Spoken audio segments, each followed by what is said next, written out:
There we go. Okay. Good afternoon, everybody. I'm Tim Barber. I'm one of the public information officers for the United States Capitol Police. We know you have a lot of questions, and as part of the new way we're doing things here, we're going to come up and we're going to explain briefly what we've been doing in general to prepare for tomorrow's demonstration and, of course, answer some of your questions. You're going to be hearing from Chief Tom Manger, Assistant Chief for Protective and Intelligence Operations, Yogananda Pittman, Acting Assistant Chief for Uniformed Operations, Sean Gallagher. We are also accompanied by the District of Columbia officials here. So you're also going to be hearing from Metropolitan Police Department Chief of Police Robert Conte, Dr. Christopher Rodriguez, the Director of DC's Homeland Security and Emergency Management Agency, and DC's Deputy Mayor for Public Safety and Justice, Chris Geldhard. Then Chief Manger will come up here and open it up for some questions. Well, as many of you know, we are more than happy to talk to you about our preparations in general. To protect the integrity of tomorrow's mission, we can't get into very specific security details. So with that said, here's Chief Manger. Thank you, Tim, and good afternoon, everybody. Thank you for being here. The U.S. Capitol Police Department has been working around the clock for the last several weeks to ensure that we have a safe event tomorrow.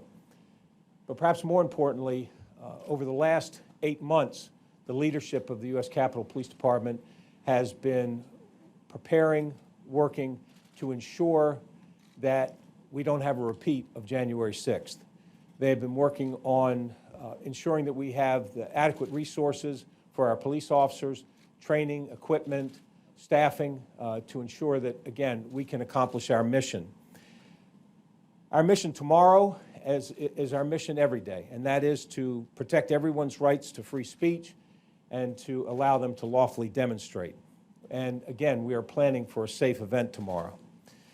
But there have been some threats of violence associated with the events for tomorrow, and we have a strong plan in place to ensure that it remains peaceful and that if violence does occur, that we can stop it as quickly as possible. We're not going to tolerate violence, and we will not tolerate criminal behavior of any kind. The American public and the members of Congress have an expectation that we protect the Capitol. And I'm confident with the plan we have in place that we're going to be able to meet that expectation. I want to turn it over to Chief Yogananda Pittman to talk about the intelligence, and after that, Chief Gallagher will talk about some of our operational planning. Chief Pittman. Thank you, Chief. Right after January 6th, this department made several challenging yet critical changes on the way we go about our business. One of those substantial changes that we've made is the way we gather, analyze, and disseminate intelligence in order to better understand threats and to mitigate those threats. Historically, this department has relied primarily on outside agencies for intelligence information.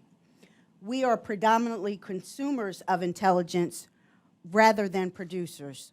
Well, that is no longer. That was prior to January 6th.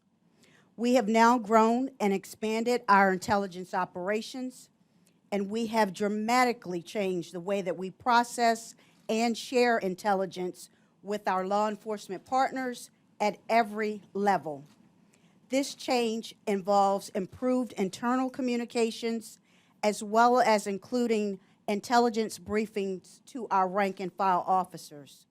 We do feel that these improvements, coupled with the other existing efforts, will help transform our department operationally as well as from an intelligence-driven perspective agency. And with that, I'll turn it over to Chief Gallagher.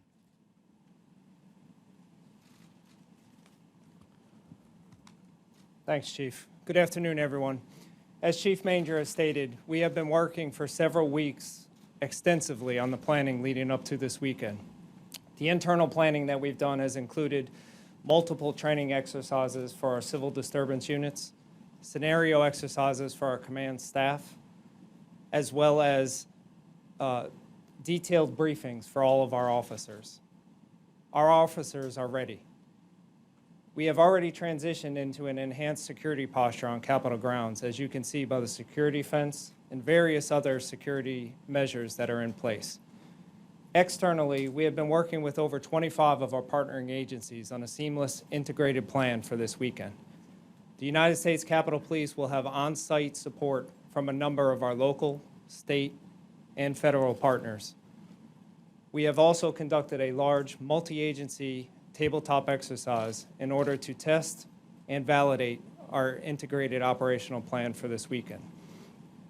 In addition to the on-site support that we'll have on Capitol grounds, we will also have contingency plans in place for additional law enforcement, as well as support from our partners at the DC National Guard, if needed. We have extremely strong partnerships with all of our local, state, and federal law enforcement partners, and we are appreciative for their assistance and their collaboration going into this weekend.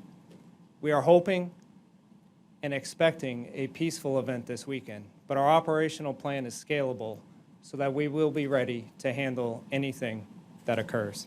Thank you. Chief Conte.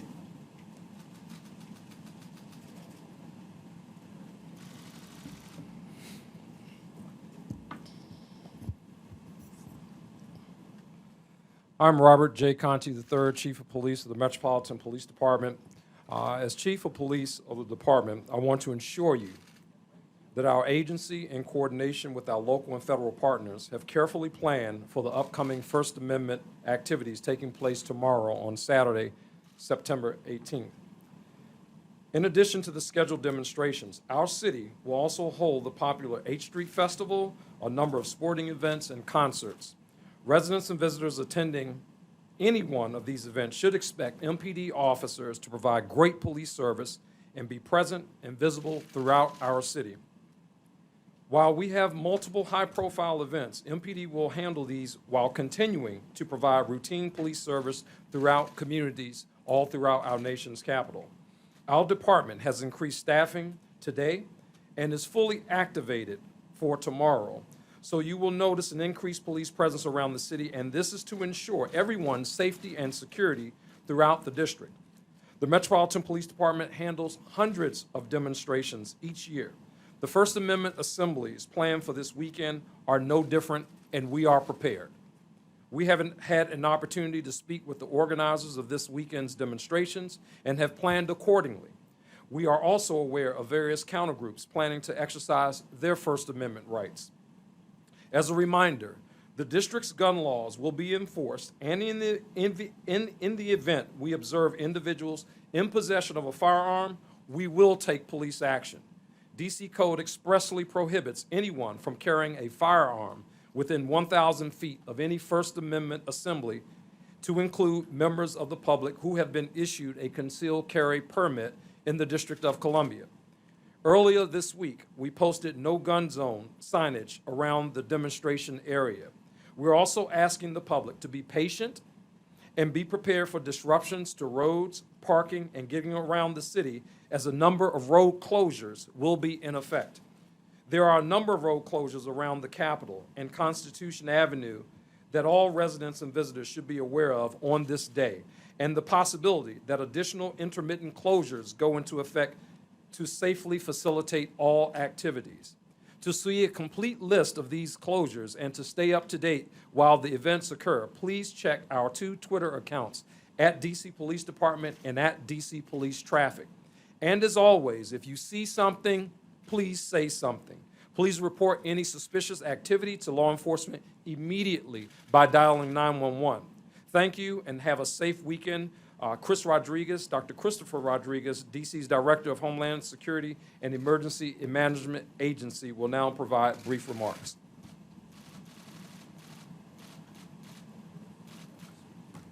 Thank you, Chief Conte, and thank you, Chief Manger, for having public safety representatives from the city here today.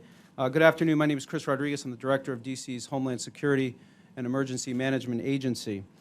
As the host of our federal government, the District of Columbia plays an important role in the security posture of the United States Capitol, and we stand ready to assist our federal partners. Our mayor, Muriel Bowser, is activating the District of Columbia's Emergency Operations Center, or EOC, tomorrow on Saturday, September 18th. This activation will allow district government, led by the Homeland Security and Emergency Management Agency, to establish clear coordination and communication with our local, regional, and federal partners to ensure interagency coordination, to monitor the various planned First Amendment events, and to provide situational awareness and resource management if needed. The District of Columbia is 700,000 residents strong, and we do not tolerate hate, violence, or the criminal actions of those who committed the insurrection on January 6th. Our city is open, and no matter what is happening, our public safety team, led by the Metropolitan Police Department and Fire and EMS, work around the clock with our partners in the federal level to protect the residents and visitors of our nation's capital. In fact, as the chief mentioned, this weekend is filled with activities that showcase what makes DC great, from a time-honored street festival, college football, to concerts and a baseball game. Finally, we ask residents and visitors to sign up for the district's alert notification system, Alert DC. By staying informed, Alert DC is your personal connection to real-time updates on traffic, weather, and more. You can do that by signing up at alertdc.dc.gov. I'll now turn it back to Chief Manger for questions. Thank you. Thank you. Yes, sir. Chief, several of you said you expect this to be a peaceful demonstration here tomorrow. So I'm wondering then if the enhanced security posture of the fence, the full activation of these officers, is based on specific intelligence that it won't be, or just a desire to not leave anything to chance? I think the answer to that is all of the above. I mean, first of all, this is, I think, we would be foolish not to take seriously the intelligence that we have at our disposal. How credible it is, how likely it is, people can make those judgments, but the fact of the matter is that we are hearing some chatter that I think it would be responsible for us to plan the way we've been planning and put the precautions in place. And then, but also, this is as good a time as any to practice this model, this regional model where we get help from neighboring agencies, where we work in conjunction with the city to prepare for big events. This won't be the last time that we have this kind of preparation for an event. Yes, ma'am. Thank you. Is this the new normal for every large protest that will take place? Is it going to be this level of planning? I don't know that it's the new normal in the respect that if we have information that there could be violence or there could be issues, there would be this kind of planning. It doesn't necessarily depend on the size of the event. There are events where 50,000 people are expected, and it might not have this, we might not do the same things in preparation just because of the nature of the event and the intelligence associated with it. So, yes. Chief Manger, you have said that there have been some threats of violence. In your view, are those threats of violence credible? It's tough to say whether they're credible or not. We don't know with any certainty. But what we do know is that the chatter that we heard prior to January 6th obviously turned out to be, many of those threats turned out to be, in fact, credible. And so we're not taking any chances. Yes, ma'am. Less than 24 hours out, what specific types of threats of violence are you seeing? And a second question, are you factoring in the former President Donald Trump's rhetoric into your security planning? So far, the former president has not. I know that he put out a statement of support for the folks that were arrested on January 6th, but I don't know that there was a specific mention of this rally. And your first question was? What specific threats of violence are you seeing less than 24 hours? So what we're concerned about, I think, more than anything, is the possibility of counter-demonstrators and making it to this demonstration and there being violence between those two groups. But that's where Chief Conte and the Metropolitan Police Department are going to ensure that does not happen, that they don't end up getting together. That's, I think, the biggest, in my opinion, that's the most likely scenario for violence. But we're also planning, just in case any demonstration, the one at Union Square or any of the counter demonstrators, if they decide they want to breach the fence, if they decide they want to attack law enforcement, we'll be ready for those kinds of violence. I think they're less likely. I think the biggest concern that many of us have are the counter demonstrators, making sure that things stay safe with them as well. Behind you, yes, sir. How is it breaking down? Is it, you're at the Capitol, I see Park Police here as well. Who's doing what? As Chief Gallagher had mentioned, we have already gone through a tabletop exercise where we have specific assignments for the agencies that are helping us. And so there'll be different agencies responsible for different areas.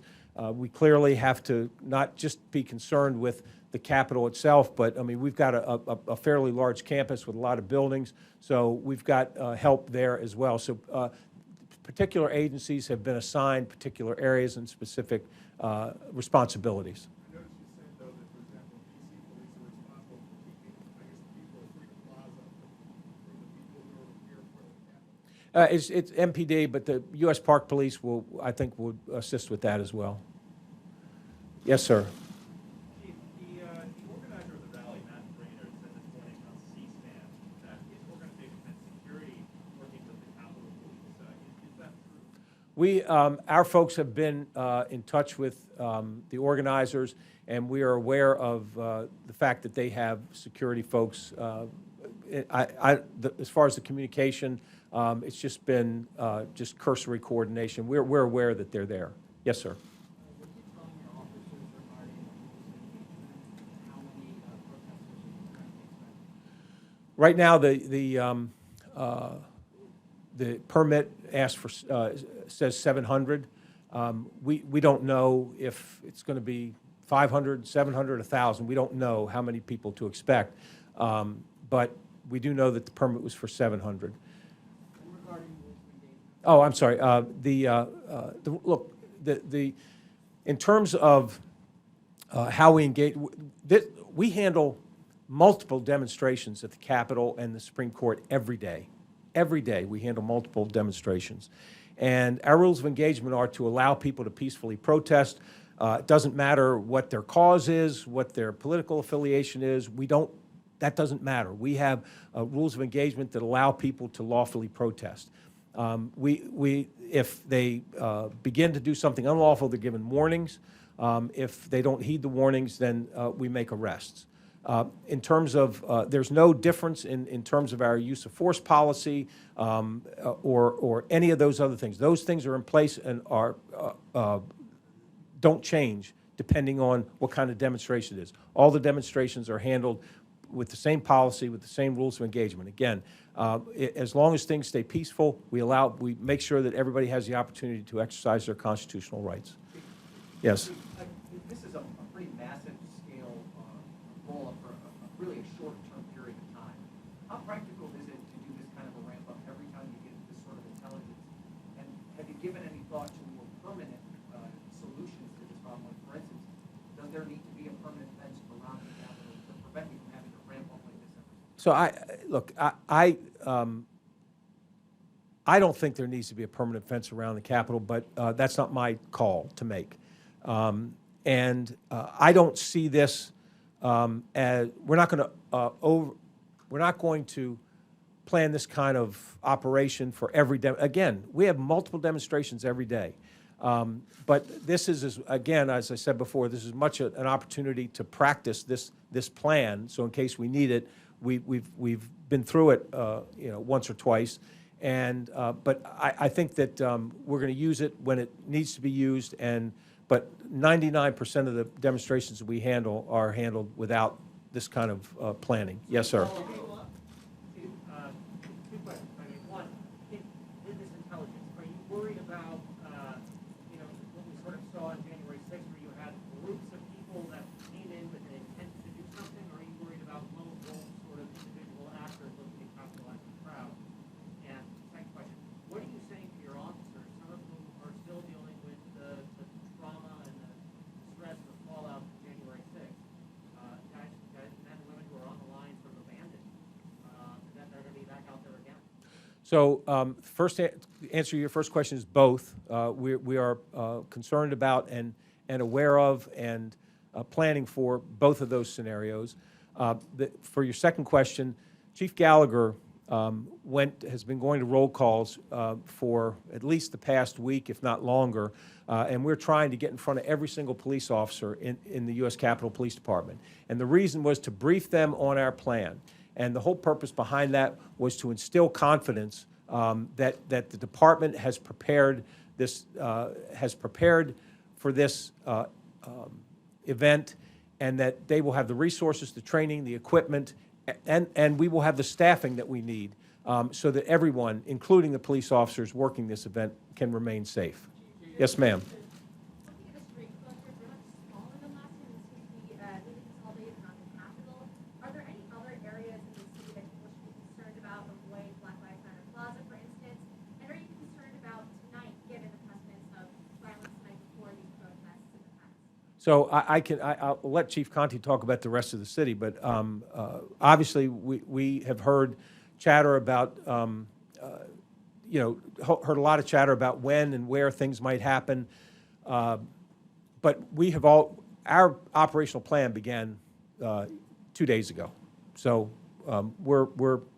we have an operation ongoing tonight as we've had the past couple of days. Yes.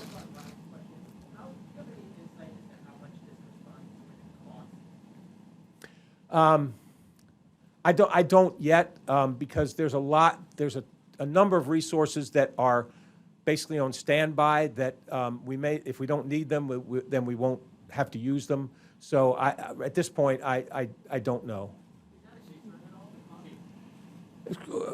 There's a lot of people that are concerned about the cost. And I'm not. I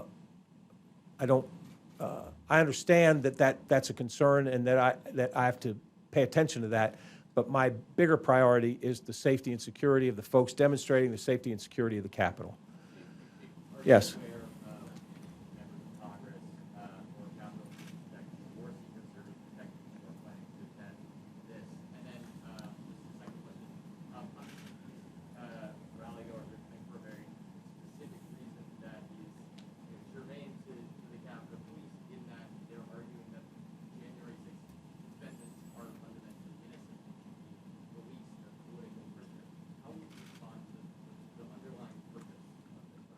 So I'm not aware of any elected officials that are planning to attend.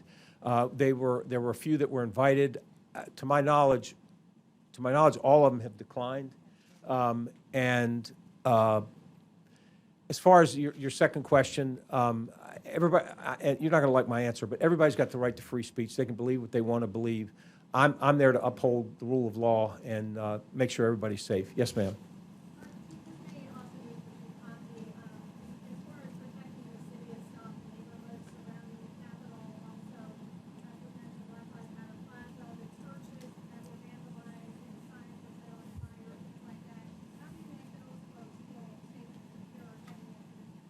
I'm going to let Chief Conte answer that, but I will tell you that I attended the First District Citizen Advisory Committee meeting. It was a virtual meeting, but I attended because I wanted to assure the residents that live around the area that we were concerned about their safety as well, and I informed them about some of the things that we were doing that might impact the neighborhood. So we are trying to be good neighbors. Yeah, thank you for the question, Darcy. The Metropolitan Police Department, we're prepared. We're fully deployed. All of our members will be out in community working. As Chief Manger mentioned, certainly we have concerns about the Capitol area itself, but the Capitol Police, they will be handling that, and the Metropolitan Police Department will be here to support, and we will support our communities, as we have with every demonstration that happens in this city. We will not abandon the residents of the District of Columbia. We will make sure that those communities are equally safe.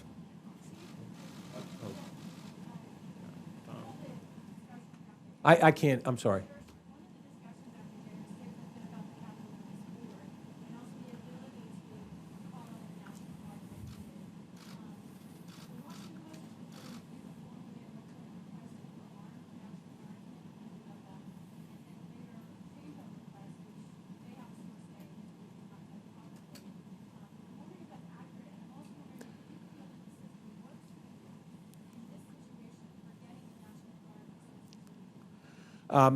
So the story is not accurate. Anytime, first of all, the Capitol Police Board has been nothing but helpful. They have been nothing but supportive, and they have. The only questions they have for me is, what do you need? What can we get? What can we do for it to help you? And so when we talked about the issue about calling putting the National Guard on standby or calling for the National Guard assistance, we had a discussion, and everybody had different perspectives and different thoughts about it, and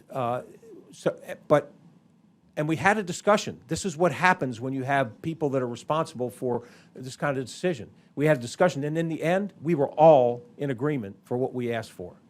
Which is what? Can you clarify the situation on the National Guard? If our request for assistance will be if the event goes longer than we think, if longer than we think it'll go, they would be available to help us to secure the area around the Capitol. But if the event comes and goes, there'll be no call to them for assistance. Worst case scenario option kind of thing? That's Well, as I said, if it goes longer for whatever reason, we could call them to help us secure the perimeter of the Capitol. Yes, sir. Will they be armed? Will they be armed?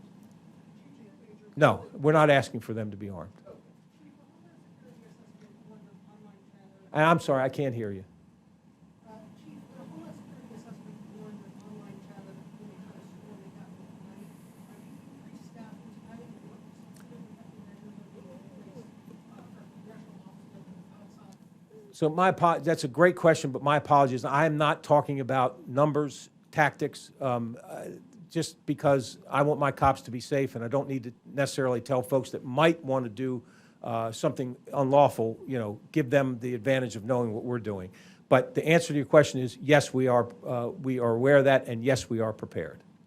Yes, in the back, sir. Are there any concerns that after the formal event tomorrow, those who attend could end up going to jail, since this is about those who are being jailed? I think we're all aware that after the event, they could go anywhere they want to in the city, and again, we're aware of that. So I'll just keep it at that. Yes, sir.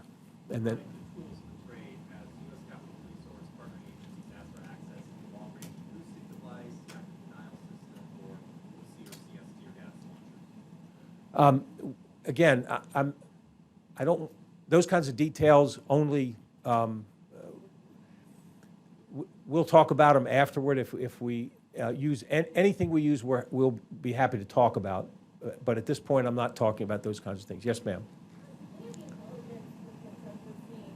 I'm sorry. Any of the intelligence reports that you're being overlooked to any particular extremist group, maybe some of the ones you saw? I think that there have been, many of the intelligence reports talks about some of the organizations that were here on January 6th. And so we're seeing those kinds of things, but we're also seeing mixed messages about whether folks are coming or not coming. So, so it's good that we know it. It's good that we're paying attention to it.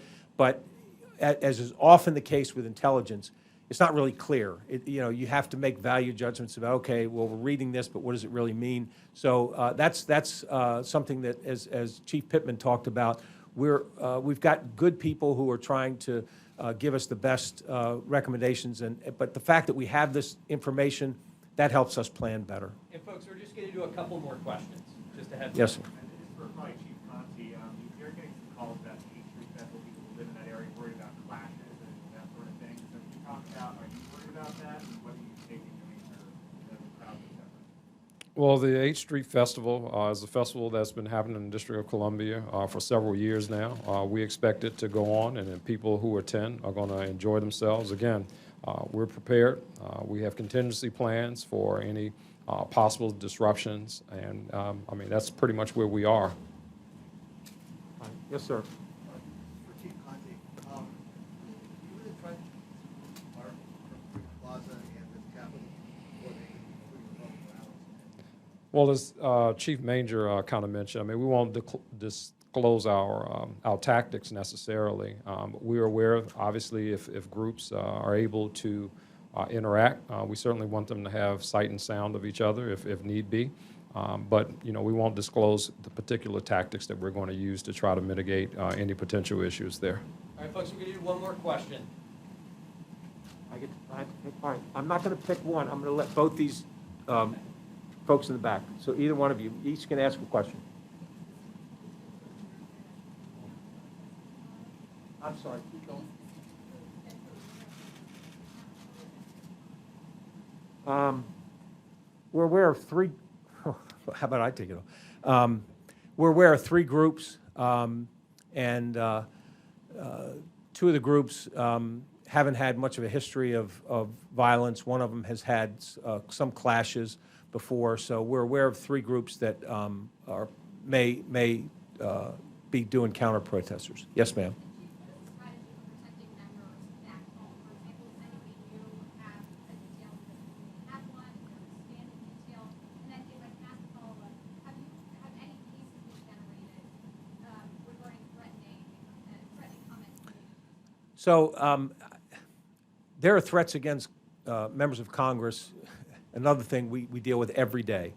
And we have not had really anything that has specifically been tied to the rally tomorrow, but there have been, we have, just in the last few days, we've had a number of threats, specific threats come in against specific members of Congress.